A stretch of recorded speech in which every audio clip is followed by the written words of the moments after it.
বস ভালো তো, সব ভালো তো। Royal Challengers Bangalore Indian premier লিগে 2025-এর উদ্বোধনী ম্যাচে নাইট রাইডার্স কলকাতাকে 7 উইকেটে হারিয়ে এক অনবদ্য ম্যাচ জিতেছে। স্বাগত সবাইকে। আজ আমরা আলোচনা করব কিভাবে Royal Challengers Bangalore Indian Premier League 2025-এর উদ্বোধনী ম্যাচে কলকাতা নাইট রাইডার্সকে 7 উইকেটে পরাজিত করেছে। এক কথায় বলতে গেলে ম্যাচটার পুরো প্রিভিউটা আমরা দেব। তো কলকাতা ইডেন গার্ডেন্সে অনুষ্ঠিত এই ম্যাচে দর্শকপূর্ণ ম্যাচে প্রচুর দর্শক, পুরো গ্যালারি ভর্তি ম্যাচ, ঠিক আছে। সেখানে কেকেআর প্রথমে টস হেরে যায়। টস হেরে প্রথম ব্যাট করতে নামে, মানে আরসিবি টসে জিতে বল করার সিদ্ধান্তটা নেয়। একদিক থেকে বল করার সিদ্ধান্ত নিয়ে আরসিবি অনেকটাই অ্যাডভান্টেজ পেয়ে গিয়েছিল, ঠিক আছে। বল করার যখন মানে চেস করতে হয় না, চেস ডাউন, সেখানে কিং কোহলি আছে চেস করার মতন একজন বড় মাপের ব্যাটসম্যান। সেখানে ফিলিপ শট আছে ওপেনিংয়ে, ঠিক আছে। তারপরে আমাদের লিভিস্টনের মতন ব্যাটসম্যান, টিম ডেভিডের মতন ব্যাটসম্যান, যারা বাইরের প্রিমিয়ার লিগগুলোতে 6 ছক্কা হাঁটিয়েছে, ঠিক আছে। ওটা একটা অ্যাডভান্টেজ চেস করারটা। তারপরে যখন আমরা দেখতে পাই, যখন কেকেআর ব্যাট করতে আসে, তখন দেখতে পাই প্রথম 3 ওভারে রান হয়নি, একেবারে রান হয়নি, এবং কুইন্টন ডিকক আউট হয়ে গিয়েছেন।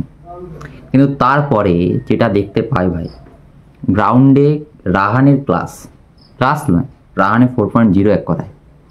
রাহানে একের পর এক বাউন্ডারি হাঁকাতে ধরে, কোনো সিঙ্গেলের কোনো কথাই হবে না বস, বাউন্ডারি, শুধু বাউন্ডারি।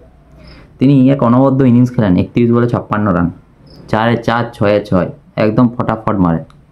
এবং সুনীল নারেনও 26 বলে 44 রান করে অনবদ্য তাদের দুজনকার মধ্যে পার্টনারশিপ দেখা দেয়। কিন্তু কুনাল পান্ডে তার স্পিন বোলিং দিয়ে 29 রানে 3 উইকেট দিয়ে কেকেআরের রানের গতিকে কমিয়ে দেয়।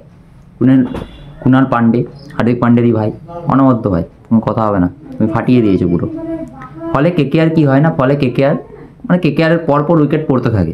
একটা সময় লাগছিল কেকেআর 220-30 রান পর্যন্ত পৌঁছাতে পারবে, কিন্তু আমরা দেখি কেকেআর 200-র গন্ডিও পেরাতে পারলো না।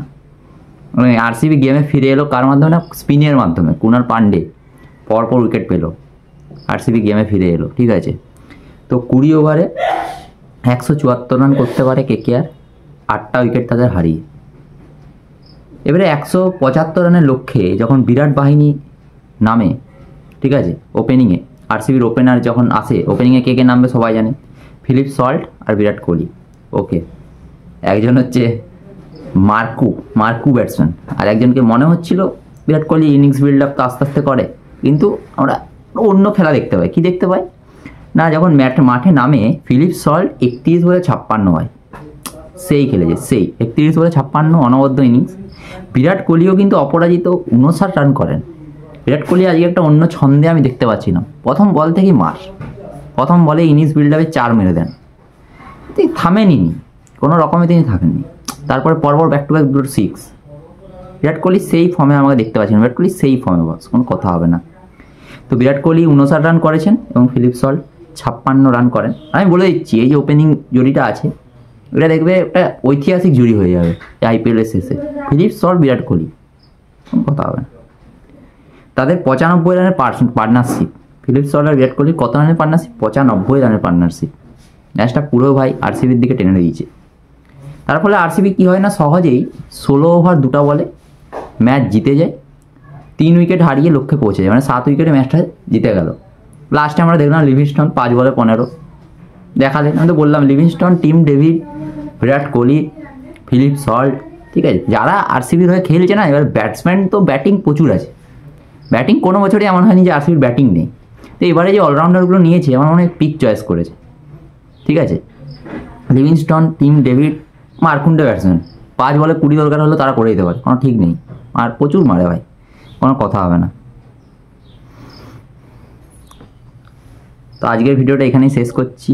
ক্রিকেট সম্পর্কিত আরও আপডেটের জন্য আমাদের চ্যানেলটি সাবস্ক্রাইব করতে ভুলবেন না, ঠিক আছে। ধন্যবাদ, পরের ভিডিওতে দেখা হচ্ছে।